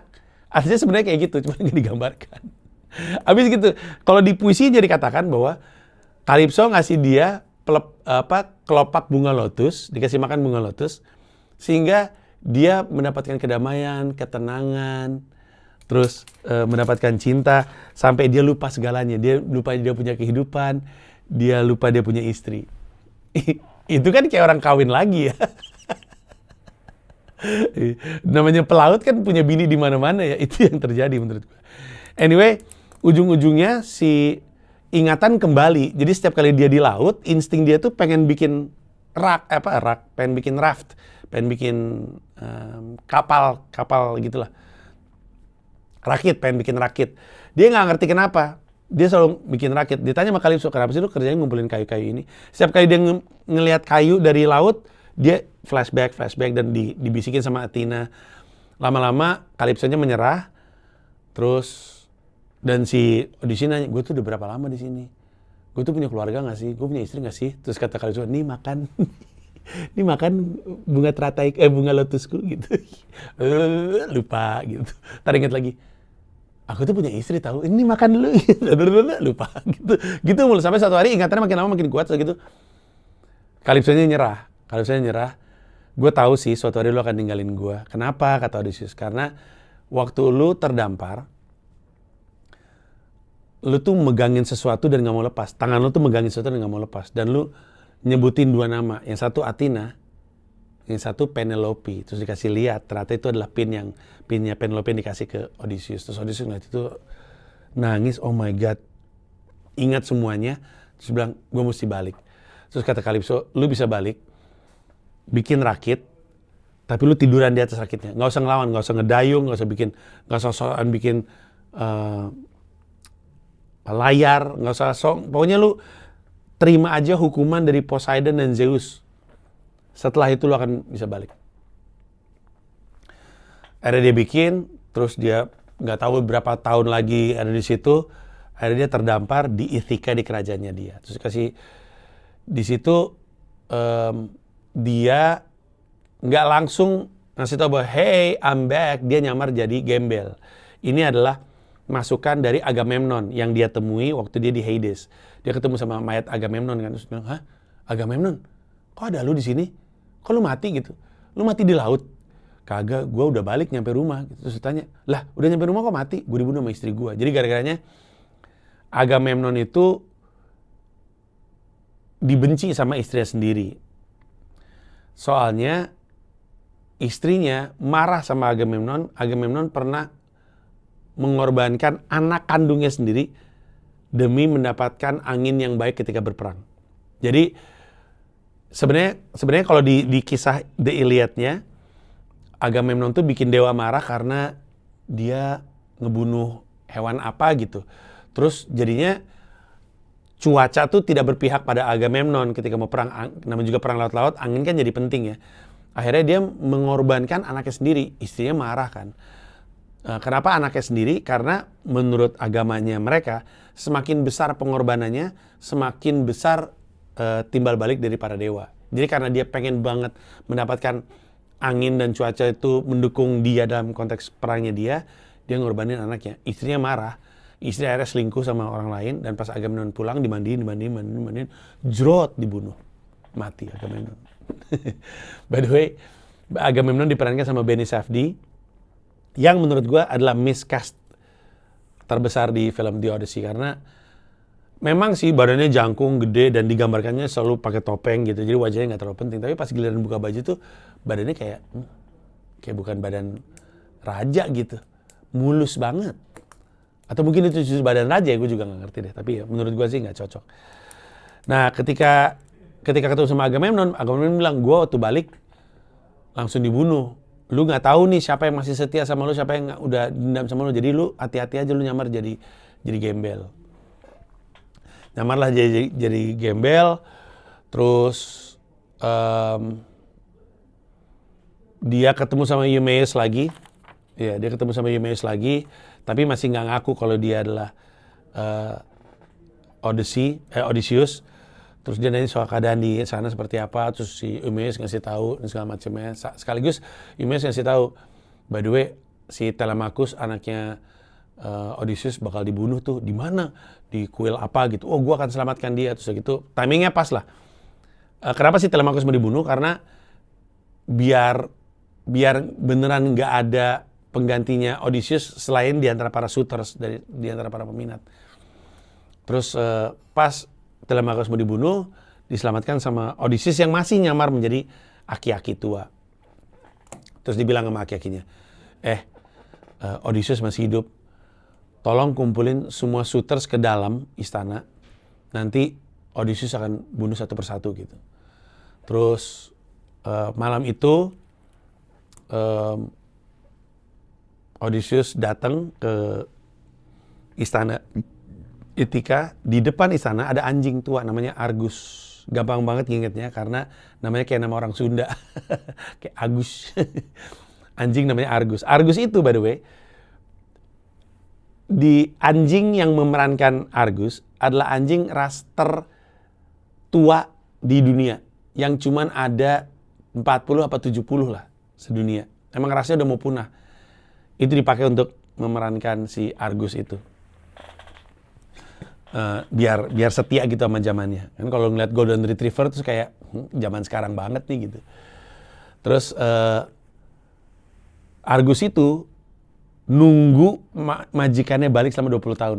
Tua banget, dan ketika Argus ngeliat majikannya diginiin sama Odysseus, Argusnya meninggal. Terus gitu. Emang setia sampai tua. Pas momen itu Telemachus ngeliat, terus Telemachus ngeliat,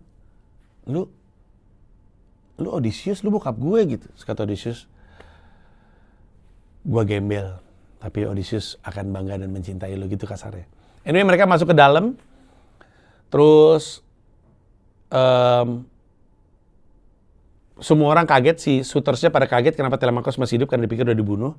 Terus mereka berusaha untuk cari gara-gara sama Telemachus supaya Telemachus dibunuh. Pas Telemachus mau dibunuh, ibunya muncul Penelope. Stop. Gak ada yang berantem. Gue udah putuskan, gue akan menikahi seseorang.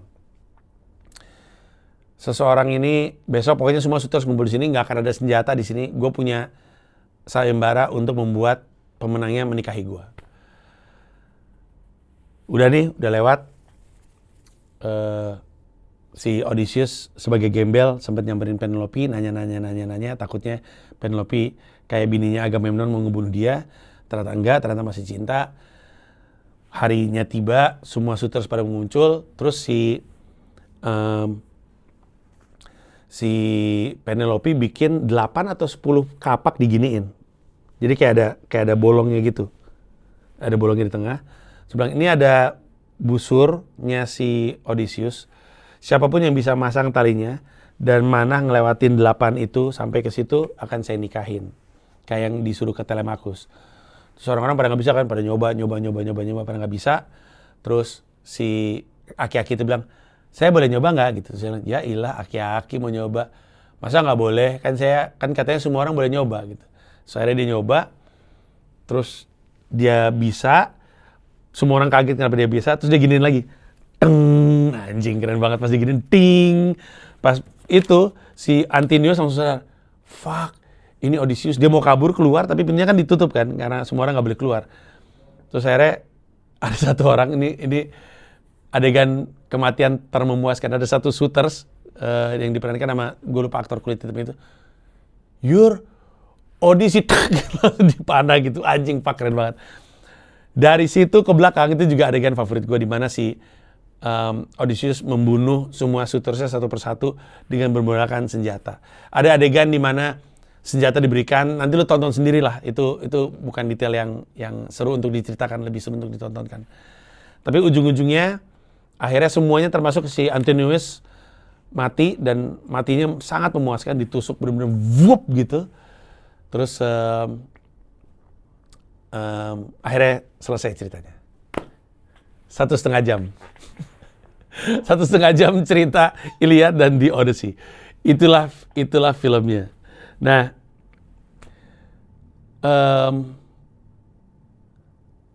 gua bisa bilang film Odysseus itu adalah film Christopher Nolan yang paling mudah untuk dipahami. Tapi itu pun kalau lu nggak ngikutin konteksnya secara umum, ada banyak hal yang harusnya bisa membuat lu apresiasi filmnya lebih baik, jadi nggak nempel, karena lu nggak tahu aja bahwa ada fakta-fakta seperti itu. Dan moga-moga cerita ini yang gue lakukan selama 1,5 jam ini bisa membantu. Sebenarnya gue udah banyak banget yang pengen gue ceritain, tapi dan gue tadi mencoba untuk cerita konsepnya, secara konteksnya seperti apa. Gue juga cerita secara teknisnya seperti apa, dan semoga cerita gue terasa rasanya seperti apa. Gue tuh pada praktiknya gue melakukan apa yang Homer lakukan. Gue menceritakan Iliad dan The Odyssey secara verbal. Yang gue lakuin selama 1,5 jam ini dilakuin sama penyair-penyair zaman dulu, persis kayak gini. Semuanya secara verbal, nggak ada foto, nggak ada gambar, semuanya. Gue tuh sengaja nggak. Gue udah downloadin stills dari film The Odyssey, tapi nggak gue munculin di sini. Tujuan utamanya adalah supaya gue bisa mereka ulang menceritakan Iliad sama Odysseus seperti bagaimana mereka diceritakan di zaman dulu, secara verbal. Bagaimana? Anda tergambarkan nggak ceritanya seperti apa? Oke, tapi inti ceritanya gue sih sangat suka dengan Odysseus. Menurut gue kasarnya ya. Kalau Iliad dan film Troy itu untuk anak-anak atau untuk remaja, The Odyssey itu untuk orang dewasa atau orang yang memahami kedalaman dari konsekuensi perang. Gue yakin ada banyak banget yang nggak suka sama film Odyssey, dan ada juga banyak banget yang suka. Yang suka tuh mungkin karena sudah melewati kompleksitas hidup sehingga mengapresiasi penggambaran kompleksitas hidup gitu. Dualisme, ironi gitu. Itu konsep-konsep yang cuma bisa dimengerti dan dinikmati sama orang yang cukup dewasa. Bukan tua secara umur ya, dewasa aja. Bisa aja dia umurnya 17 tapi udah dewasa karena pengalaman hidupnya. Gue sih suka banget. Aktor-aktornya bagus banget mainnya. Kayak tadi gue bilang yang paling bagus Anne Hathaway sama Robert Pattinson. Ya, itulah filmnya. Kalau ada yang nggak ke bawa dan nggak kejelaskan di film ini, gue minta maaf. Di video ini gue minta maaf, tapi gue udah 1,5 jam. Gue sudah melakukan yang terbaik yang bisa gue sampaikan. Itulah cerita The Odyssey dan juga cerita The Iliad yang diwakilkan oleh film Troy dan juga film Odysseus. Gue nggak tahu film Troy bisa ditonton di mana ya. Nanti cari tahu sendiri. Dan di internet ada banyak banget video-video yang menjelaskan soal ini. Cuman dalam bahasa Inggris. Jadi gue pikir ya gue sediakan aja dalam bahasa Indonesia. Makasih udah nonton selama 1,5 jam. Thank you banget.